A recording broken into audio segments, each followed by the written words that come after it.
Приветствуем наших подписчиков и гостей канала Эзотерика для тебя. Друзья, мы вас всех приветствуем в изобилии и достатке. Сегодня в этом видео мы уделим внимание вещам, которые ни в коем случае нельзя одалживать даже близким людям. Иначе вы можете попасть в беду и определенные неприятности. Что же это за такие вещи? Далее в этом видео. Вы знаете, дело в том, что есть вещи, есть предметы, которые можно только дарить, но никогда не одалживать. А некоторые можно давать взаймы, но только при определенных условиях и с соблюдением особых ритуалов и практик. Запомните, пожалуйста. Как же не совершить эти ошибки и не навлечь на себя беду? Далее в этом видео. Итак, давайте поговорим о деньгах. Это очень важно, потому что деньги имеют очень важную силу и энергию для каждого человека. Но, к сожалению, немногие люди понимают и знают, как же правильно обращаться с деньгами. Вы знаете, деньги можно одалживать, но вы должны соблюдать особые предосторожности. Прямо запишите себе, запомните и знайте о них. Во-первых, никогда не передавайте деньги из рук в руки. Это вот такая вот, знаете, правило, аксиома, которые должны выполнять все. Обращайте внимание в магазине или в супермаркете. Обратите внимание, всегда у кассира есть тарелочка, которую он, как правило, берет деньги. Но обращаем ваше внимание, что многие мы из вас не готовы брать сдачу с этой тарелочки. Что мы делаем? Мы, как правило, хотим взять эти деньги у кассира. Не нужно этого делать. Дождитесь, чтобы деньги были отправлены или на стол, или, например, на тарелку, или на какую-то поверхность. Но ни в коем случае никогда не берите, и даже вы если берете в долг, или вы кому-то передаете деньги в долг, всегда через что-то, из рук в руки никогда. Также никогда не давайте деньги после захода солнца. Это вне зависимости от того, что это за день. То ли это великий какой-то праздник, то ли это понедельник, среда или четверг. После захода солнца никогда, ни при каких обстоятельствах нельзя это делать. Далее. На что нужно еще обратить внимание? Не рекомендуется брать и давать взаймы деньги по понедельникам, воскресеньям, а также на убывающую луну. Также запомните одно простое правило, которое многие хозяюшки не готовы выполнять или думают, пронесет.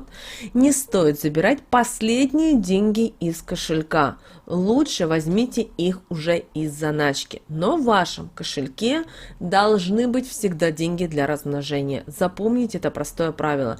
Если ваш кошелек пустует, значит в нем не происходит обмена с денежной энергией. Это очень важно. Поэтому, когда вы идете на рынок, в супермаркет, в магазин, всегда проконтролируйте, что после того, как вы рассчитались за товары или за услуги, у вас еще в кошельке остались деньги, в том числе на проезд. Также обращаем ваше внимание, если вы одалживаете деньги успешному человеку в трудный момент, по-разному, вы знаете, скажете, ну, таких ситуациях не бывает, очень часто и бывает, то знаете, именно такой успешный человек потом возвратит их вам с частичкой своей удачи. Что же еще нельзя одалживать? Друзья, это соль. Вы будете удивлены, и мы неоднократно об этом говорили, но почему-то нам на электронную почту постоянно пишут, а скажите, пожалуйста. Так вот, соль ни в коем случае нельзя одалживать. Помните о том, что если вы рассыпали соль или кто-либо в семье рассыпал соль, это к семейной ссоре.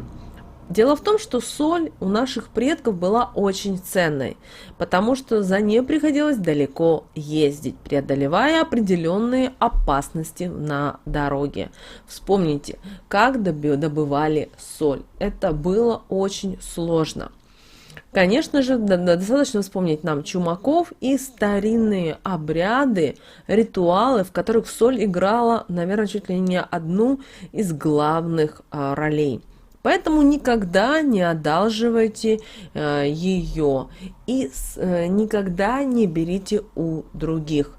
Если к вам пришла соседка, ни с того ни с сего, попросила у вас соль, вы не хотите ей отказать по разным причинам, знаете о том, что она хорошая у вас подруга, знакомая и так далее, то тогда скажите, что возвращать не нужно. Но было бы здорово, если бы вы научили своих соседей, друзей, знакомых, если они у вас берут соль, то, во-первых, возвращать ничего не надо, а во-вторых, пусть они у вас купят эту соль за символическую плату.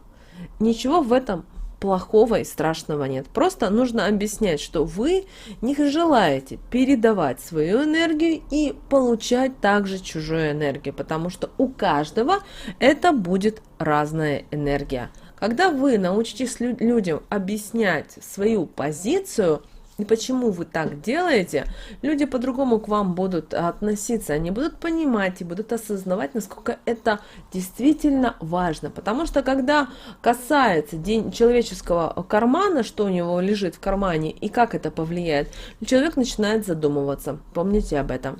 Что же еще нельзя одалживать, друзья? Это хлеб. Считается, что хлеб можно и даже нужно угощать всех тех, кто попросит. Но при этом соблюдайте некоторые условия. Ну, во-первых, нельзя делиться последней краешкой хлеба. Иначе наши предки считали, что таким образом вы можете навлечь на себя нищету.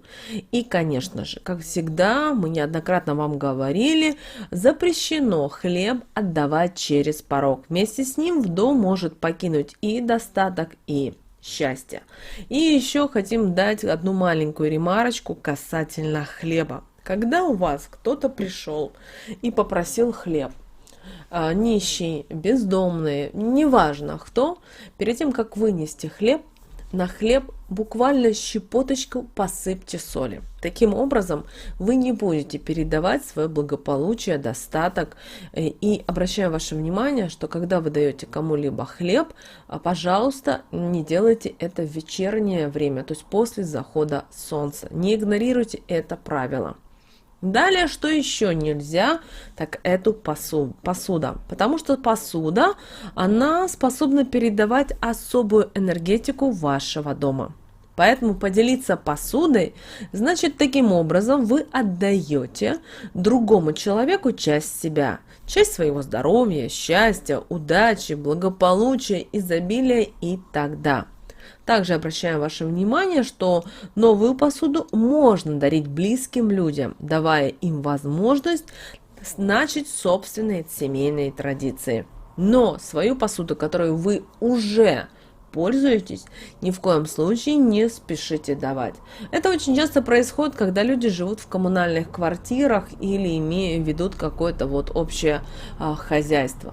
Но все же, пожалуйста, не стремитесь и научите ваших знакомых, соседей по квартире, научите не пользоваться вашей посудой.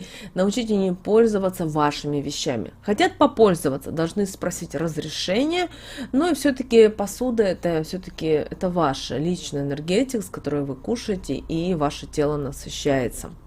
Далее, что еще нельзя передавать? Друзья, одежда и украшения. Потому что это особенные вещи, которые несут на себе отпечаток вашей личности. И ни в коем случае нельзя одалживать посторонним, а если вы хотите близким людям дать, особенно любят подруги это делать между собой, знакомые, соседки, там на свидание, на какую-то вечеринку, то дайте в аренду, но за символическую плату. И дайте какую-то копеечку взамен. Также, но обращаю ваше внимание, с украшениями из драгоценных металлов так поступать нельзя. Ни в коем случае, потому что это до добра не приведет. Потому что у драгоценных металлов и у золота, у серебра есть память на владельца, и они способны передавать ее другому человеку. Поэтому никогда не стремитесь одежду и украшения передавать или давать. Даже если вы самые лучшие подруги, если вы сестры, братья или люди близкие по духу. Ни в коем случае, потому что все равно у каждого своя энергетика, определенные вибрации и так далее. Поэтому, пожалуйста, будьте внимательны, будьте осторожны.